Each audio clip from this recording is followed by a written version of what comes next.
Hey Dane, what's up, man? How's your Tuesday going? Oh, great. Just getting some working out and working out some soreness now. I mean, Yeah, it doesn't get easier when you get older. It's worse. yeah. Did I say that I picked up yoga today? It felt pretty good, man. Yeah, Yeah, I was listening to you talk about that. Awesome. I did a little run, trying to get back into it. We're tuning up for a half marathon in a few months, and I'm doing this yoga thing, and Nice. I have more clicks and pops and bubble wrap today, Dane. It felt pretty good, man. So, um, dude, before I bring on our guest tonight, which I'm very excited about, this is a special episode as we've kind of transitioned to doing maybe like one or two a week to allow our guests more time to marinate. I've been doing some studying, Dane, on some interesting sports trivia and maybe Hmm. All right. different avenue that we've taken before. So I did some digging on five articles that are up for auction right now on eBay. Oh, Now check this all right. out. I'm gonna I'm gonna grill you a little bit, Dane. Tell me if you think we're calling it this little segment the over under. I'm gonna give you an item and tell me if you feel like this is actually higher or lower than this amount. Okay, so here we go. You ready? Yeah. So there's right now on eBay, you can bid on a Michael Jordan signed rookie card right now. Do you think Hmm. it is more or less than $55,000? That's tough for MJ. I would say more. So yeah, the going cost right now for MJ's is $57,000, Dane.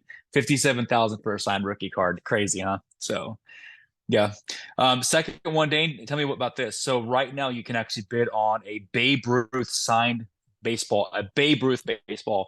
Do you think it's higher or lower than 30K, Dane? A little awe there on that one. Dane, what do you think on that one? Higher or lower than 30K? Hmm. Lower.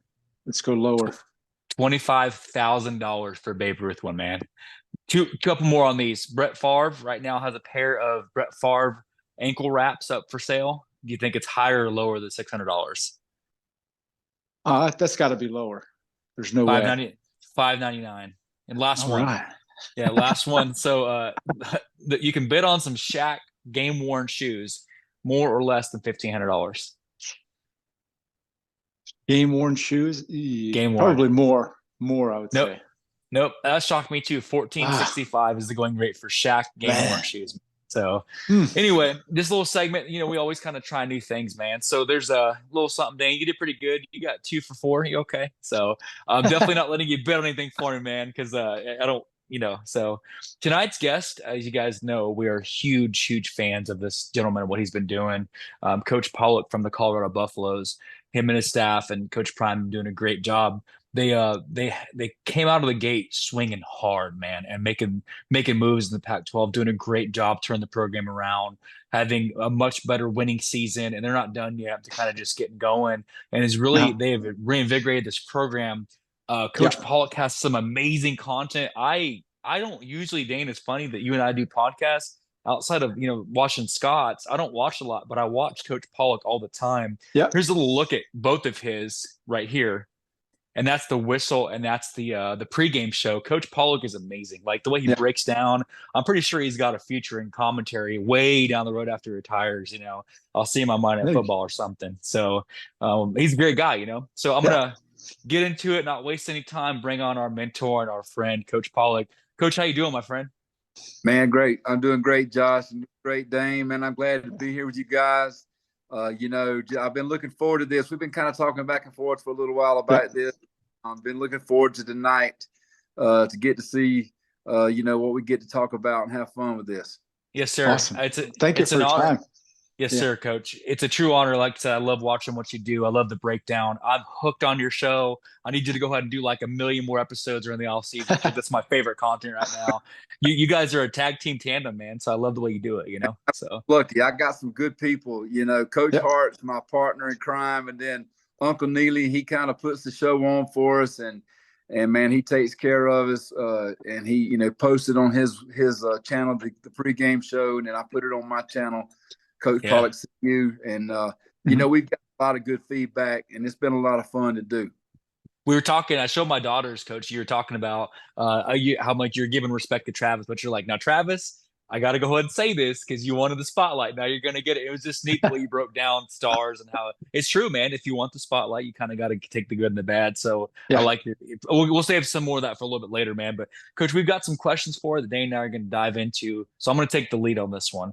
Obviously, before kind of making this great comeback story, what you're doing with Colorado, obviously before your days even maybe coming up in the ranks, local football, maybe take me back to it, man, when you first got the itch to coach. Maybe how old were you? When did you first start coaching in your life, you know? Well, I tell you what, I was the walk-on at the University of Georgia football team. And, after that time was done, at first I was an advertising major. And then I kind of realized that I was going to miss football if I didn't stay in it. So, I made a decision in college. And I was very fortunate that my head coach from high school at the time was very instrumental in, just helping me get my foot in the door and just, giving me the options and the chance to come in and while I was still in school to volunteer my time. And then my very first job, I was just so fortunate. I went to Thomasville High School. George Bobo was our head coach. His son, Mike Bobo, is the offensive coordinator at Georgia right now. And, I was able to get my foot in the door in a really good program and just, just keep going from there. And like I say, I was able to coach at several really high profile in Georgia, Thomasville, Valdosta High School, Cook High School, Washington County, Grayson High School. That was probably the one that really got me my opportunity I've got now with Coach Prime, because we were very fortunate in Grayson that we were nationally ranked, won the public school national championship one year, and wow. I think we had 10 or 15 Under Armour All-Americans. Wow. So I kind of got invited to go down and coach in Orlando, and I was put on Coach Prime's team, and he just kind of took a liking to me. I don't know why. I kind of do know why, but that's just speculation on my part. I never asked him for anything. I never asked him, Coach, can you sign this for me? Can you do this? Yeah. He was down there to coach, and I was too. And so I treated him like a coach. He treated me like a coach. And then when I came back the next year, of course, he remembered me. We were back on the same team again. And, then he started, like anytime he was running a camp in Atlanta or in the Georgia area, he would call me up and ask me to come help run the camp with him. And I would do so. And, we had always kind of talked about one day he was going to get into college coaching, and that, asked me if I would be interested. And I said, of course. Funny thing is when he called me about the Jackson State job, Prime, when he wants to talk to you about business, he wants to FaceTime you. He doesn't want to talk on the phone. He wants to see your face. And he had FaceTime me. And I saw I'd missed the call, and then so I called him right back, and he told me, he said, "Hey man, we're going to, I've got a job. I want you to come with me, whatever." So I said, "Yeah, I'm in, Coach. Let's go." So then I hung the phone up, and my dad asked me. He said, "Hey, where y'all going?" I said, "I don't know." Doesn't matter. No, we're going awesome. somewhere. So I didn't care what I made. I didn't care what I coached. I didn't care. I just knew I was going to get to live my dream of coaching college football. It's kind of funny because I had 28 years coaching in the state of Georgia at that time, and you needed 30 years to retire. So I got to looking, and I happened to have enough sick days that I could retire with 30 years. So okay, nice, great, man. It was awesome. I mean, it's like and of course, we were successful at Jackson State, won 2 SWAC championships, and now we're here at Colorado, and man, I couldn't be happier. Well, Dan, before you take two, I know, Coach, I know why. Again, and I say this with all respect, we love Coach Prime, but I don't know of anybody that doesn't know that it's like that tandem when they talk about you and of course Coach Steeman and Coach Hart. You guys bring fun back. We're Sooners, lifelong Sooners, but we have learned we love all these teams now, and you guys make the sport what it's supposed to be, fun. There's a time when college football got too serious, and it's like, dude, we're not in the NFL yet. You guys are making Yeah. football fun again. Yeah. You're great offensive minds. You guys know what you're doing, but then on top of that, you make it fun again. So Dan, go ahead, man, before I get lost, man. I just want to know what is it that got you into coaching football? Did you play other sports when you came up, or coached any other sports when you were coming up? And what was it about football that you said, man, this is the thing I want to do? Well, when I in high school, I played football and baseball, and I was actually on a performance gymnastics team in high school too. That's a funny story. Wow. We were there was probably 120 kids on that gymnastics team, and there was about 10 guys. So I did the math. Yeah. Yes, sir. I took the class. So it was fun. A couple of my buddies were in there, so we had a good time with it. So I always like to throw that in there. But yeah, I knew early on that I wanted to coach football. Yeah, it was my favorite sport. I mean, I like the just the planning, the strategy. I can remember being in middle school drawing up playbooks. Yeah. So I think it was just always kind of in me. I came up around it, and I was just I guess I was just born to do this. Yes, sir. I agree. Yes, sir. So now, with all those years of coaching under your belt at various stages, now you're at the peak. What are maybe one or two games that kind of stick out in the forefront of your mind? I mean, I know you guys have won the SWAC at Jackson State, and right. You've had a lot of success in your career. What are a couple of the games that really just stick out to you that you just can't help but smile that you were part of them? Well, I tell you what, we were one game that will always stick out in my mind is my first game being a head football coach. I was at Cook County. We played a team out of Macon, Georgia, and we won the game. I think the score was like 58-28. Ooh. And they actually won their region that year. They were actually 9-1. We were their only team to beat them in the regular season. And wow. Funny thing is the next week, we were up like 39-0 or 39-6 at halftime or something like that. I mean, our kids just played their butts off. That's one of my favorite groups I've ever coached. Just some good kids. And the next week, the kids gave me a game ball at our pregame dinner with 58-28, and I was like, man, if I know I was going to get this, I wouldn't have put the subs in so quick, let them score so much. Yes, sir. That's terrible, man. But that one means a lot to me. And then of course, in Grayson in 2016 when we played Roswell in the championship in the Georgia Dome, we were actually the last high school football game to be played in the Georgia Dome before they tore it down and built Mercedes-Benz.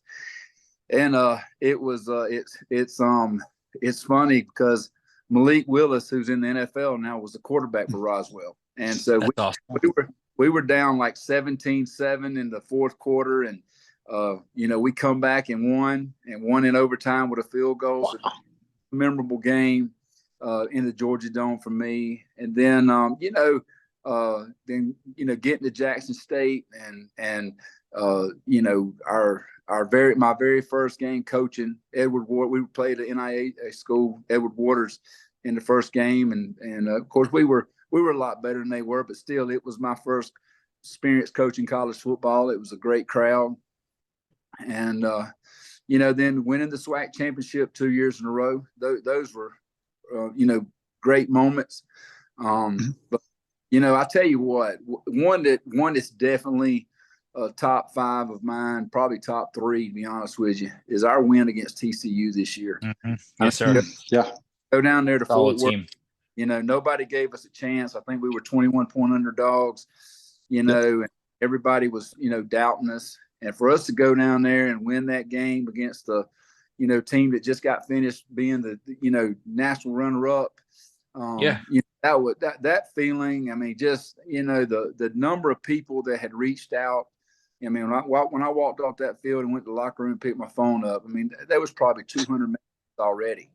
Wow. Just people just, wishing us well, congratulating me, telling me they were proud of me. And what meant the most to me was most of the people that were guys that I coached with in Georgia in the high school level, or they were people that were from my hometown that, they watched me grow up, and they were just, they were just happy to be able to tell me congratulations. And that was a great day. That was just a great feeling. It was I watched every snap of that game, man. Because like I said, when it was neat, like because I watched what you guys over the past 3 seasons, right, from 21 and obviously last year, challenging season, and then the rebuild this year. It was great. I watched every snap of that, and again, Big 12 stuff. Obviously, I was great. I was glad to see you like kind of that game against TCU. I was glad to see that, man. I was our Oklahoma heartstrings are pulling for that one, man. So we're pulling for it, man. That's great. Influence wise too, because you can see that, like you said, like it's no question while you've got hundreds of people texting you, the influence that you leave on people when they're around you. And I'm not just saying that. I mean it. You're a very, very influential person. People like you. They like to talk to you. Yeah. You leave that, you cast that net and that shadow where people want to be near you. And I think you make people better. That's what a coach does. I'm curious, man, and maybe one or two though, maybe Mount Rushmore. Obviously you've had a lot of influence on you too, maybe from high school days or college. What's a couple coaches that have left a mark on you in your career, Yeah. Well, my high school coach, I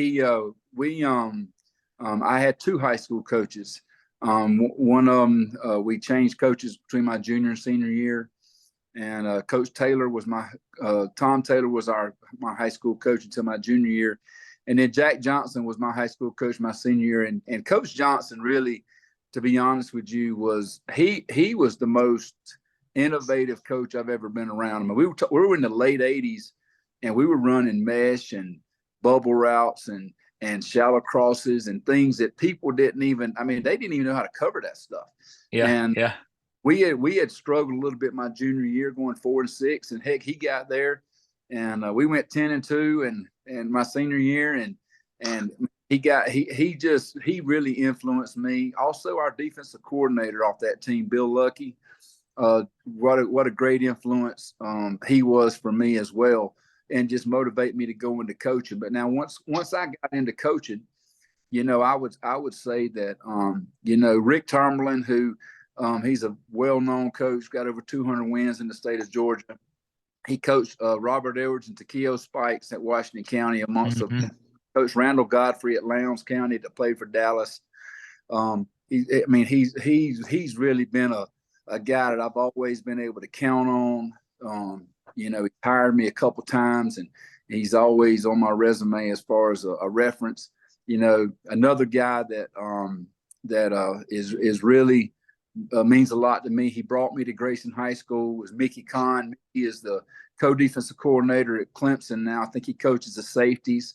But he brought me to Grayson and gave me a chance to, like I say, there's so many times that you look back in your career and you think, man, I wanted this head coaching job, or I wanted this job. And man, God's always going to put you where you need to be. And he led me to Grayson High School. And I fully believe, listen, I love Grayson High School. There's nothing I wouldn't do at Grayson High School, because if I wouldn't have gone there, I wouldn't be where I'm at now. Right. I fully But like I say, Coach Kahn did a great job of, influencing me. And then, of course, Jeff Herring came in the second year I was at Grayson, and that's when we won the state championship and the national championship. And Jeff, he's matter of fact, he's in the semifinals right now at Camden County, Georgia. And he's won 5 state championships at 3 or 4 different schools. And, there's not many people in the country that's done that at multiple schools like that. And so, Coach Herring means a lot to me. So, I would say those guys there that I mentioned, there's been a ton of other guys, that as far as head coaches, those are guys. And then, of course, Coach Prime, man, he gave me, he means the world to me.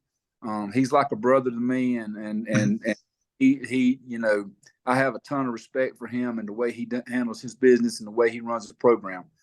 Yep. It's before you take it forward, Dane. You said something too. I made a note because I always make notes when our guests are talking, coach. And I like what you said about kind of God puts you in a spot, and I believe that there's a spot in coaching where coaches kind of have this father, this pastor, they have this hero thing. Coaches do a lot more than just taking care of business on the field. So Yeah. I look back, and Dane and I say this all the time. We look back at some of our Coach Jackson. I go back to fourth grade, even, man. I remember some of the stuff he taught me, right? And then you talk about that too. There's never enough. There's never enough stories that can be told about what a coach does for someone. So from that level, coach, when I that's why I love you so much, because obviously when talking about college and your guys making it the pros, I love that you still have those fond memories of high school, what you've done for these young men in high school. And that's my hat goes off to you, that it's every level. All you care about is making people better. And I love that about you, coach. So absolutely. Well, I'm my years spent as a high school coach. I mean, those were some great years for me. There's nothing like Friday night walking on that field in a small town and, having the fans, the stands filled up and the community shut down and you're playing your county rival or whatever, Yes, sir. That's the greatest feeling. Yes, sir. Yeah, absolutely. Well, for question 4, I was going to go a different direction because we were kind of been talking about influences and inspirations and things like that. Coming into this season, you guys had a task to get Colorado back to the top of the mountain. What is maybe 1 or 2 things that you like to go into a situation like this, or any situation where you're a new coach? What is maybe 1 or 2 philosophies that you like to instill in your players to kind of help them build as not only players, but young men as well? That's good. Well, I think the biggest thing is you got to realize when you take over a situation that hasn't been successful, that the hardest thing to do is to teach kids how to win that haven't won, and to teach them what it takes, in the preparation, but also teach them, how to respond when you don't have things go your way, because, guys, I'm going to tell you something. Kids that are not used to being successful, they will revert back to, that, I don't want to call it a losing mentality, but it really is. I mean, it's a mentality of not being successful. And that's a tough thing that you got to change in them, and then of course, the second thing is I would say is just developing those relationships with those kids and developing that trust, because if they trust you and they care about you, they're going to play a lot harder for you.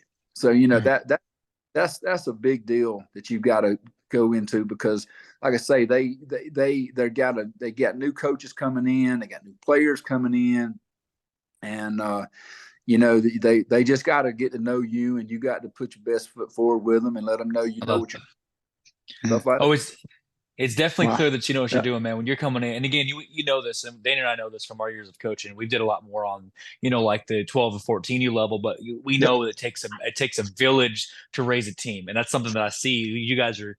I just can't say enough, man. The turnaround that you've done, and the right people are in place, and I can't wait to see what you build off of next year. I have already said I predict. I'm predicting you guys are going to go 8-4 next year. I've already put this out. I'm looking at it. So that's what I said. I see it. That's what I think, man. So we're looking for another 300 or 400% increase like we had this year. Yes, sir. Yes, sir. Absolutely.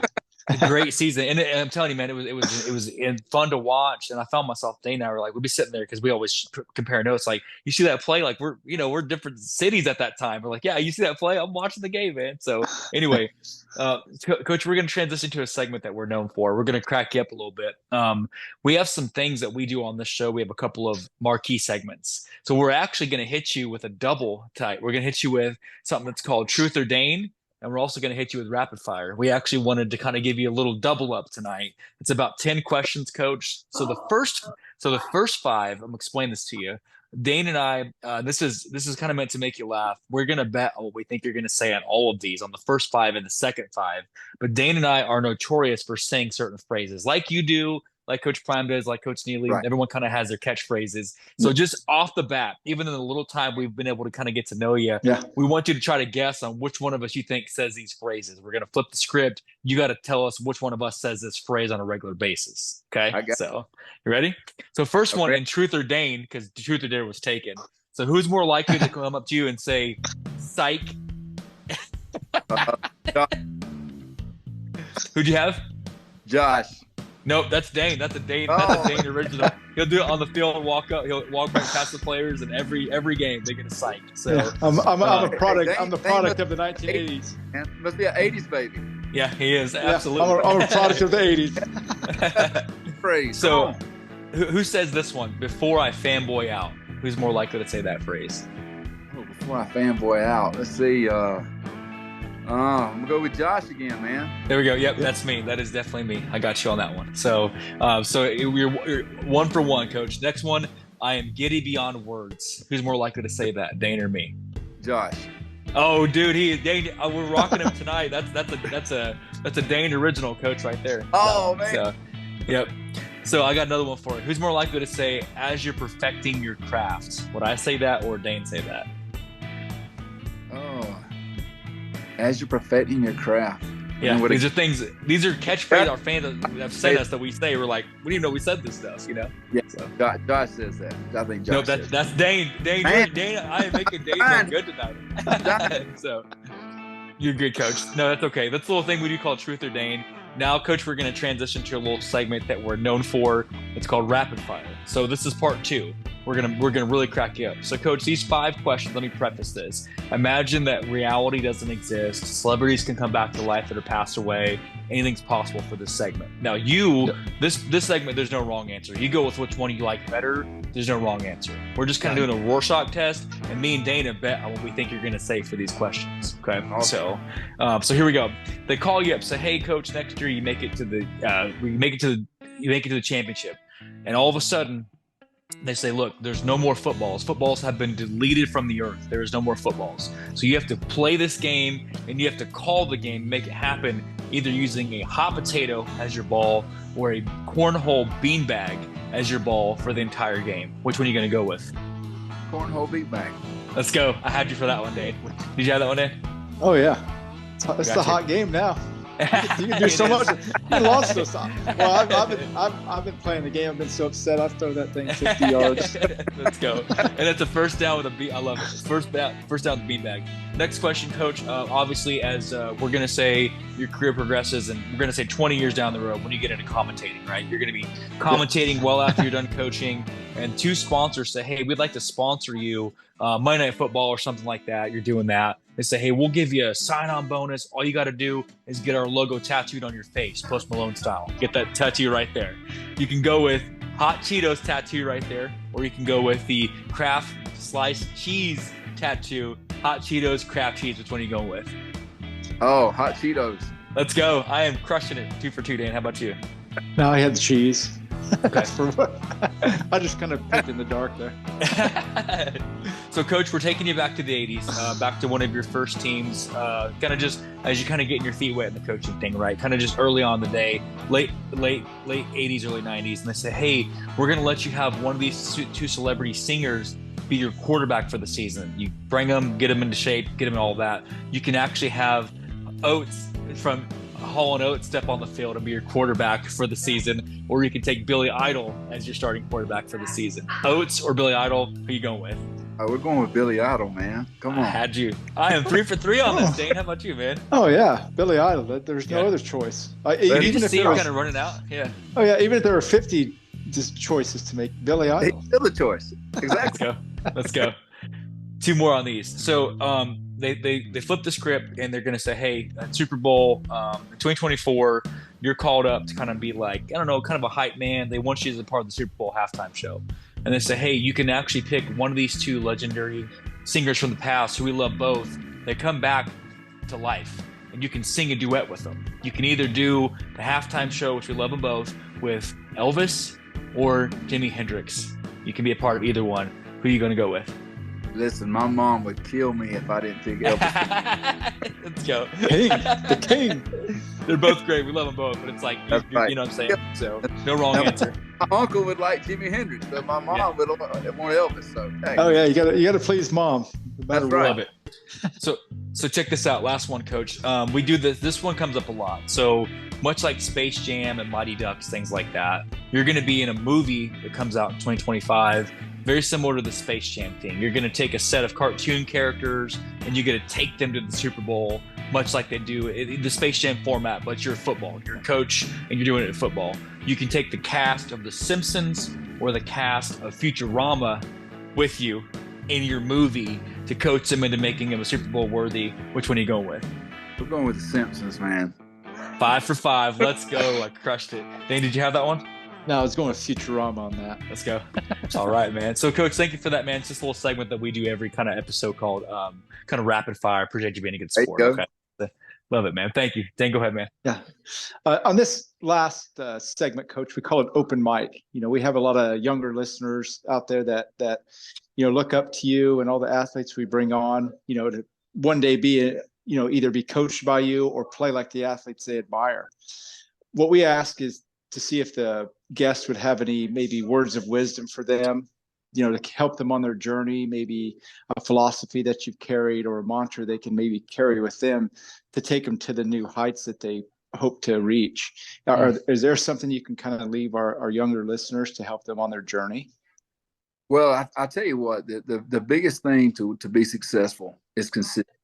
You got to be consistent in what you do and what if you've got a goal, you got something you're trying to, the only way you're going to accomplish it is if you're consistent every day. And you just need to do something every day that works towards that goal, And I would say, that anything that you're doing that's not working toward that goal, you need to really evaluate, do you need to be doing, and that's not to say that you shouldn't do some things that may not work toward that goal. You just got to, think, is this a time killer of mine that's just, taken away from things that I need to be doing to get better, things I need to be doing to work towards what I'm trying to accomplish with myself and my life. So, yeah, I would say just being consistent every day. That's good, man. I think you said something, and it's kind of neat how some of the stuff that coaches say almost has kind of a biblical precedent too, where I think one of the apostles like kind of setting aside weights that get in your way. And if your goal is to play football, maybe you need to put aside Fortnite for a couple nights a week, like you're saying, right? Hey, maybe that's not the best use of your time to be playing Xbox when you got routes you should be practicing, things like that. So I love what you're saying, absolutely. Coach. What do you think, Dane? That's philosophy. Yeah. I mean, that's a great piece of advice. I talk to my daughter all the time about that. There's a big picture that you have to look at. That's the carrot. Okay, what steps you taking to get there? There might be a bump over here you got to step over. There might be another bump you need to step on and jump to get to the next level.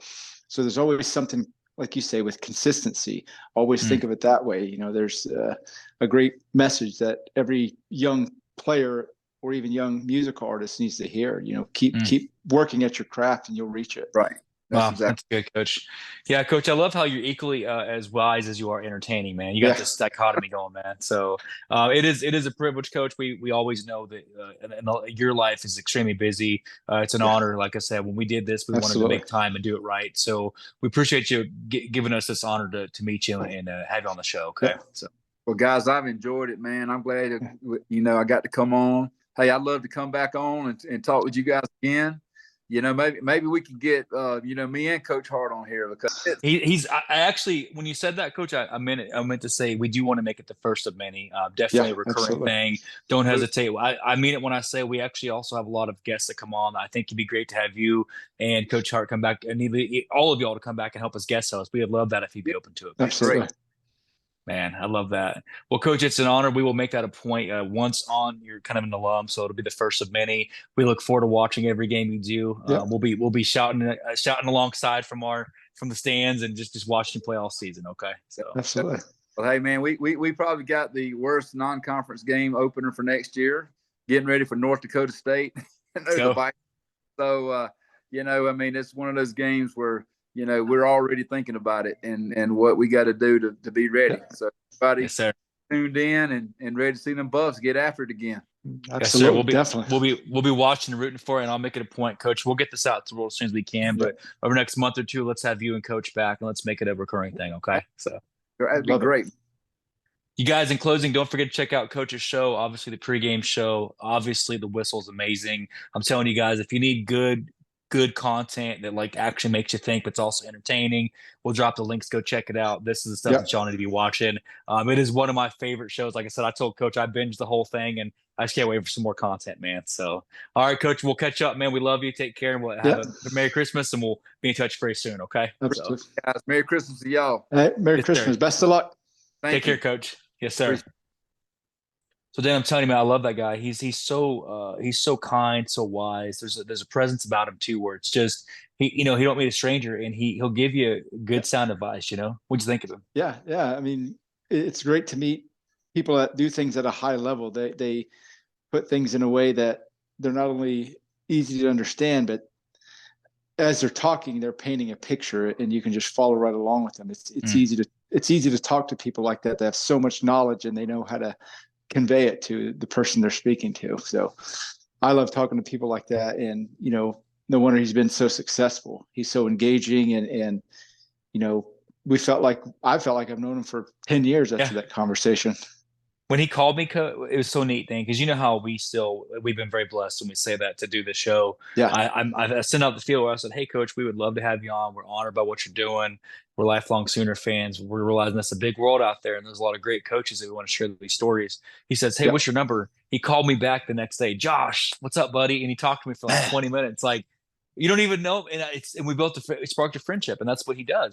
So I think about people like him and like Coach Bredbender, Coach Kenny, right? These connections that we've made with these men and ladies. Coach Lonnie. It doesn't matter what sport it is. Coaches, he's got the goods, and I just love this guy. So and it's no wonder people want to come play for somebody like that.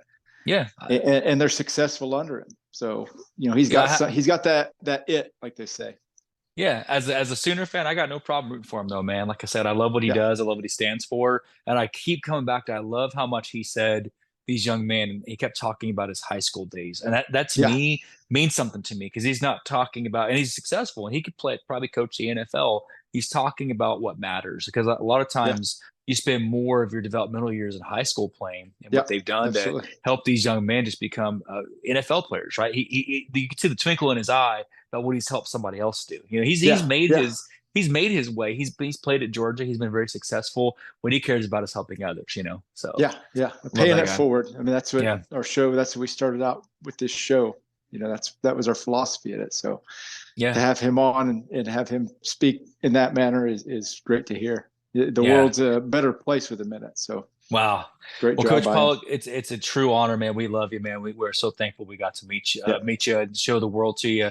We'll make it the first of many. That'll end the week, guys. What a great way to end the week, and we'll start strong next week. I don't even have anything else to say. And I'm very, very thankful that we got to do this with the coach, and we'll be cheering you guys on. I can't wait to see you play next season. So yeah, absolutely. I'm looking forward to it. And be sure to check out their shows and get all the knowledge soaked up from them that you can. And be entertained heavily too. So it's like a Netflix special just waiting to drop. So on that note, you guys, we'll save some great stuff for next week. We've got some great stuff lined up for next week. And on this, don't forget, as always, that we love you. And Dane, thank you for listening.